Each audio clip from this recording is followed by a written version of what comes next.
Chittagong city কর্পোরেশনের সার্বিক কার্যক্রম সুষ্ঠুভাবে পরিচালনার লাই স্থানীয় সরকার বিভাগ কর্তৃক গঠিত কমিটির প্রথম সভা অনুষ্ঠিত হয়। অক্টোবরের ৩ তারিখ বৃহস্পতিবার টাইগার পাসর চসিক কার্যালয় বিভাগীয় কমিশনার ও চসিক প্রশাসক মোহাম্মদ তোফায়েল ইসলামের সভাপতিত্বে এই সভা অনুষ্ঠিত হয়।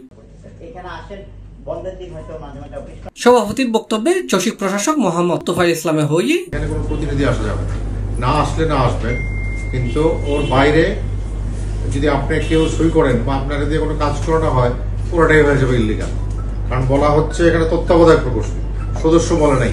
সভায় উপস্থিত আছেন চট্টগ্রাম সিটি কর্পোরেশনের সচিব মোহাম্মদ আশরাফুল আমিন, প্রধান রাজস্ব কর্মকর্তা মোহাম্মদ নজরুল ইসলাম, প্রধান শিক্ষা কর্মকর্তা মোহাম্মদ সাইফুল ইসলাম, স্পেশাল ম্যাজিস্ট্রেট মনীষা মহাজন, আঞ্চলিক নির্বাহী কর্মকর্তা মোহাম্মদ রাজাউল করিম, শাহরিন ফেরদৌস, রক্তিম চৌধুরী সহ কর্মকর্তা। সভায় সরকারি অন্যান্য সংস্থার সদস্য উপস্থিত আছে।